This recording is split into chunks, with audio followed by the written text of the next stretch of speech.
Harold Ford Jr., I want to get you digesting that interview on Air Force One and what we're seeing right now.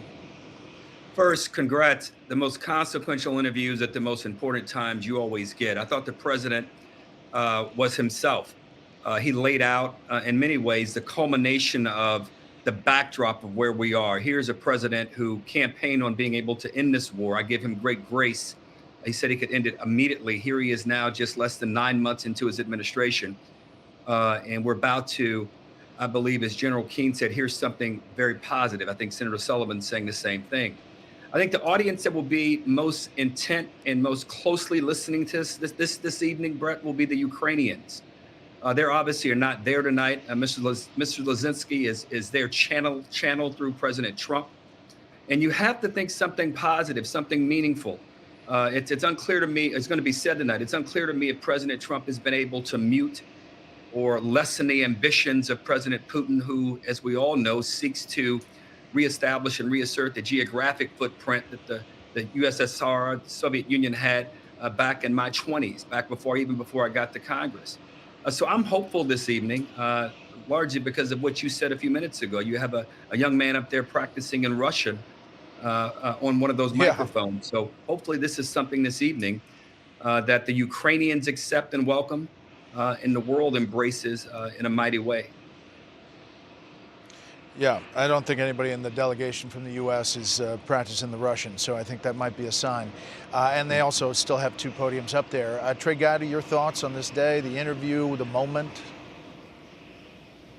Yeah, Brett, I can tell you that what the president just told you on worldwide television is exactly what he says at a breakfast table a week ago. He is tired of the killing. That is a genuine, deeply held conviction that he has. He thinks war is awful. It is sometimes necessary, but the body count, he never fails to mention the carnage of this war. So I think there's no chance there's not a ceasefire coming out of this, or at a minimum an agreement for a second meeting, or you wouldn't see two podiums, because Donald Trump doesn't want to talk about land swaps. He doesn't want to talk about the 20,000 children that the Russians took. He wants a ceasefire first. And if that condition precedent's not met, then I can tell you India, Brazil, and China better be on the lookout, because secondary sanctions are coming.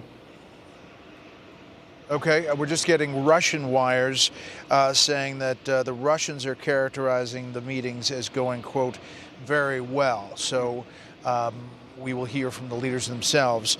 General Keane, we are not hearing, as mentioned, from the Ukrainian leader, Vladimir Zelensky. I did go to the front lines to interview President Zelensky about the war as he was trying to get Congress to stay engaged. He was also sending a message to Putin in that interview. Here's just a piece of it. And Trump, he said that I want to be in the middle, otherwise I will not put these guys at the table. And is he right? I want to be very honest, I want really him to be more at our side. I will explain why. Because it's not just that the war began somewhere between our countries. The war began when Russia brought this war to our country, and they're not right. I've actually interviewed President Zelensky a number of times. That was after his contentious Oval Office meeting with President Trump and Vice President Vance, about a year later, but we were on the front lines before that. General Keane, as the Ukrainians watch this moment and the two podiums, what do you think is going through their minds? Yeah, they're probably saying a lot of prayers, frankly. When it comes to President Zelensky, he's always wanted to meet with Putin, and Putin's never wanted to meet with him. And I believe, in the early stages of this so-called summit, there was some thought that the three leaders would meet together. But Putin did not want Zelensky participating in the initial meeting. Trump did not insist on it, because he still felt an in-person meeting with him and Putin, following on to the several phone calls they had, would be an important ingredient, and there was value in it. And it certainly wasn't worth losing everything over that. And he certainly deferred all the substance of what would entail security guarantees and the steps toward an end of war agreement, which is very complicated given all the issues, that Zelensky would have to be front and center with Putin for all of that. So that is likely something that has been worked out at this meeting if we're actually going to go to other meetings with Putin. And I'm making an assumption here that I don't know for a fact, that Putin has certainly agreed to that. And hopefully that is the case. But the president has been very clear from the beginning. I am not negotiating on behalf of Ukraine. They have to do that for themselves. And that is exactly the right statement to make to Putin as well. So, yeah, that's where we should be with President Zelensky. And he'll get into this if there's really some positive outcome here.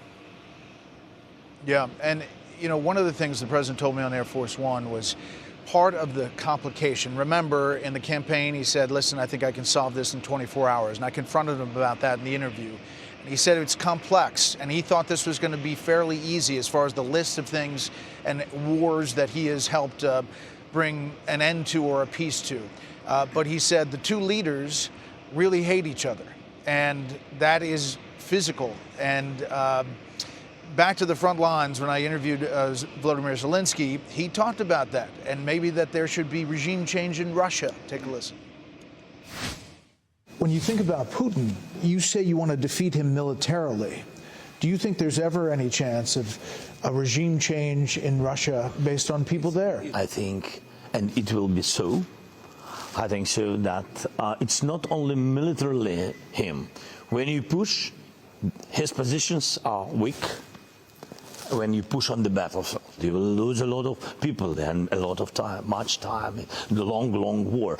That's why it's more smart, of course, to decide this question diplomatically.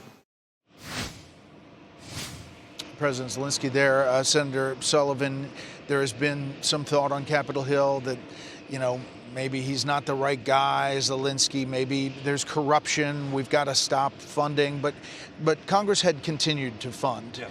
And this president had better meetings after that Oval Office meeting. At the Vatican, he had better phone calls. It seemed like he was in a better place heading into this moment. I think he was in a much better place. And look, Brett, I think the president and his team need to be commended. As you know, high-level summits like this are risky for an administration. And as the president said, this isn't his war, but he's taken risks for peace. And I think what was really impressive so far today is they came in with a good game plan. He laid it out in your interview, but they came in here showing strength, showing this great state of mind, Alaska, but the threat of sanctions was really the strength, our economy, our military, our American energy, which, by the way, the Russians really fear unleashing American energy in Alaska and across the country.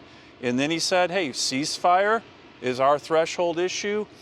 Hopefully Putin is serious about that. They're going to evaluate that. And then the next steps would be bringing in Zelensky, bringing in our European allies on the complicated elements of a peace agreement where the president said, hey, we're not going to lead the negotiations, but we will lead in bringing people together. That's global leadership. That is very impressive. Interesting, Steve Witkoff's role here, Harold Ford Jr. He's been the Middle East envoy, but he's essentially the envoy of envoys because he's been talking to Putin numerous times, I think 6 times. And his counterpart on the Russian side, I talked to Witkoff on Air Force One. He said he talked to him about a dozen times yesterday. So they had laid the framework for whatever's going to happen in the next few minutes in this news conference already. There's no question. I heard that earlier in the day, and again, that's one of the reasons why I think there's some joy here and encouragement that there's could be something more positive coming out of this.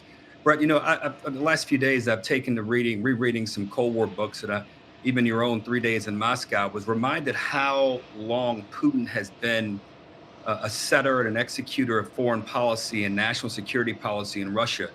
You wrote well about how Gorbachev wrote about him in 2011, and even how he may have been, Putin that is, as a KGB agent in a famous picture that Reagan was in walking through the Red Square. for there to be the possibility of a ceasefire and perhaps other things this evening as we all read into what may be happening here in the next few minutes, it is really astonishing when you think about the role that Putin has played in Russian politics, in the setting of geopolitical strategy for the country, and for that matter, the world in so many ways having to react to it. So I'm encouraged by what Mr. Witkoff, the conversations that he had obviously over the last few days, and hopefully that has helped to lay or pave the way rather for the kinds of things that we're all hopeful that we're going to hear this evening. You know, Harold is my friend, but I do not pay him for the book mentions, but I appreciate them dearly. General Keane, we talked earlier about the imagery of this moment and the fact that they walked out to the F-22s in between this red carpet and then the B-2 flyover as the two leaders look to the sky. And this is just weeks after B-2s went to 36 hours from Missouri to drop bombs on an Iranian nuclear facility. I mean, it's pretty heady stuff. Yeah. Yeah, I enjoyed every minute of it, to be frank. Everyone, we're a fairly humble country, and, we don't pop our chest out too often. But, I mean, following on the heels of Lavrov showing up in the hotel with the emblem of the Soviet Union that collapsed on his chest, feeding chicken Kiev to the reporters, on the in-flight to Alaska, obviously sending a clear message. But them all landing and having to see our F-22 interceptors and B-2 bombers, that's some of the best technology that exists in the world. In the case of the B-2 bombers, nobody else has it. I enjoyed it. And it's certainly, if we were posturing with each other, we won that contest for sure. Trey, we're just minutes away from this joint press conference, and we are told that Vladimir Putin is going to be there, as will President Trump, and we don't know how many questions they're going to take. There was a back and forth about whether it was going to be 4 questions. Try to keep President Trump to 4 questions. That is tough to do because he takes a lot of questions. We were trying to get Vladimir Putin on camera before he left. The plane's right over here, and we were positioned to do that. We've just been told that that's not going to happen because they moved up the press conference. But we aspire to interview President Putin on special report sometime soon. Your thoughts about where it goes from here, not knowing what we know from this news conference, and how optimistic people can be about the situation on the ground? Well, Brett, it's not lost on me. Marco Rubio is the Secretary of State, but he's also the former Senate Intel Chair. John Ratcliffe was a late add to this trip. So if you want to profile the personality of Vladimir Putin, which is very wise, who better to do that than the former chair of Intel and the current CIA director? I think Donald Trump is really serious. For everyone who thinks that Putin has played him, you haven't talked to him. He knows exactly who Putin is.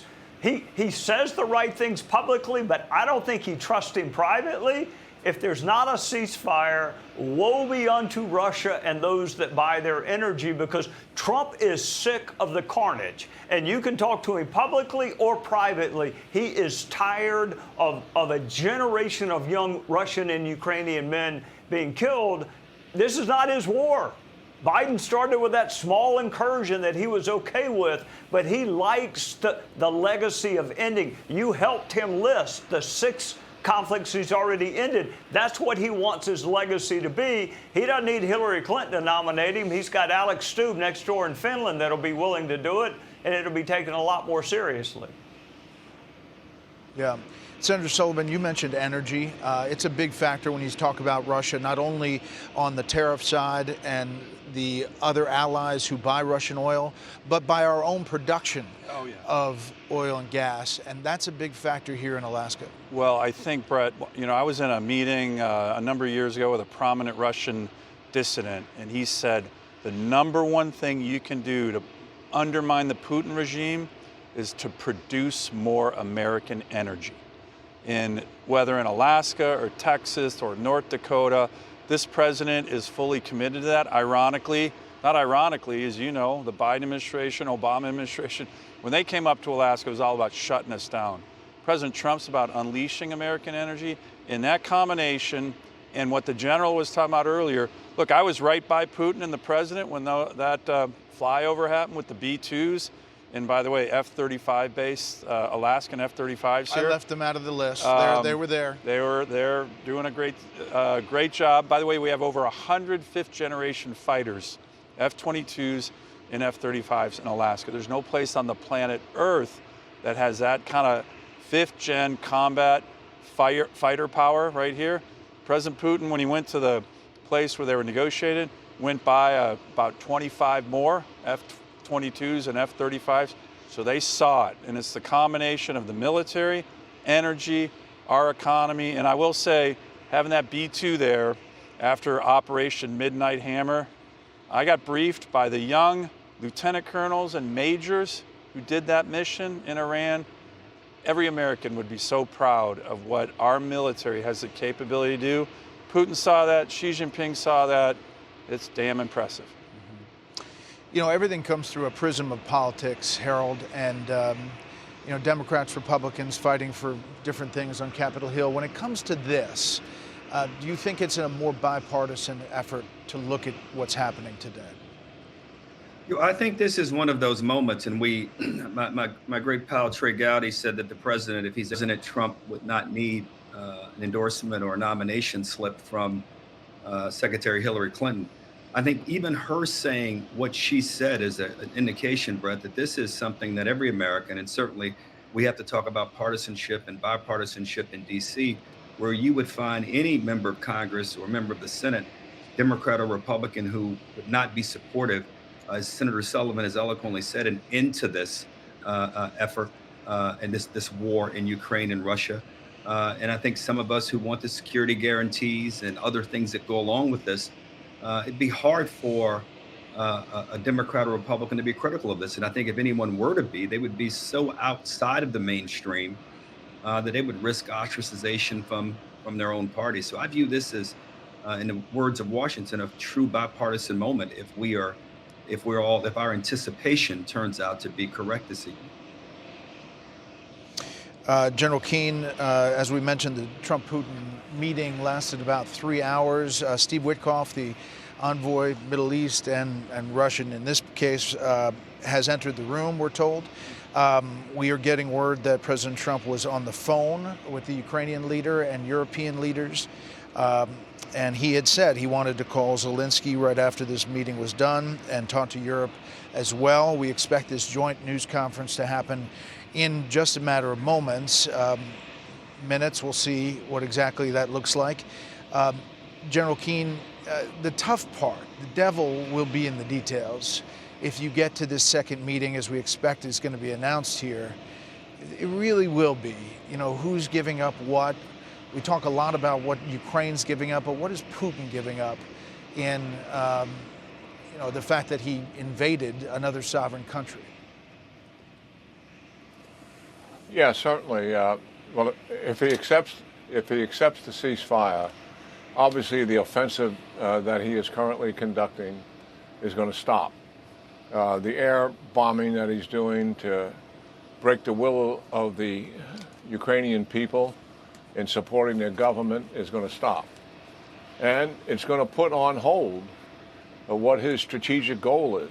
It's not going to stop his strategic goal. I'm careful about my words here. And Putin is dead set on taking control of Ukraine and using it from that platform to expand into Eastern Europe. A ceasefire and even an agreement to end the war, I don't believe will change Putin's goals. It will just delay it. And that's how pathological and diabolical he really is. But that is all a good thing, because the other thing that he will lose in this is Ukraine will have to have some security guarantees that the ceasefire is going to hold. And if it doesn't hold, what are the consequences for Russia if they violate the ceasefire, given they violated the Minsk 1 and 2 agreements and ceasefires, and every single ceasefire that he agreed to in Syria, he broke. And so that is the pattern, and there's no reason for us to conclude that pattern will not continue. It likely will continue. So the details here, Brett, are very critical. What are the guarantees for Ukraine if there is a ceasefire for Putin to be deterred from violating that ceasefire? And then, if he does violate, despite those guarantees, what are the consequences? That are some of the key ingredients that President Zelensky will certainly be arguing for if we're going to the next phase. And I take it President Trump would likely support that. He's already said that he is interested in providing security guarantees for Ukraine going forward if there is a ceasefire. Okay, we're going to take another listen at the goals of this meeting from my interview on Air Force One. Take a listen. Is the goal of this meeting in Alaska to walk away with a ceasefire? So when you talk about deals, it's all I do. My whole life I do deals. You never know. You don't like to have too many expectations. I won't be happy if I walk away without some form of a ceasefire. Now, I say this, and I've said it from the beginning, this is really setting the table today. We're going to have another meeting if things work out, which will be very soon. Or we're not going to have any more meetings at all, maybe ever. Yeah, maybe ever, Trey Gowdy. And that was sort of a warning on his way in. It seems like things are moving forward. We're starting to get some more people filing into the room. Your thoughts on, the next steps and, President Trump selling himself as a peacemaker, and this is the ultimate peacemaker move. Brett, you can't get a killer to become a good person overnight, maybe not ever. So let's settle for getting them to stop killing. I mean, that's what I heard the president saying. Stop the carnage, then let's set summit number 2. We can talk about territorial boundaries, security agreements, and the return of 20,000 kidnapped Ukrainian children. But if Putin does not want to engage with Trump, trust me, I was with him last weekend. Trump has a backup plan, and Vladimir Putin is not going to like the backup plan. It's not Trump's war, but he is the leader of the most powerful country on earth, and we do have a role to play in punishing aggressors for picking on smaller countries, and I think Trump is willing to play it, not with American soldier lives, but with trade and secondary trades. He is not going away, even if he doesn't get a ceasefire today. Hey, Sean Hannity here. Hey, click here to subscribe to Fox News YouTube page and catch our hottest interviews and most compelling analysis. You will not get it anywhere else.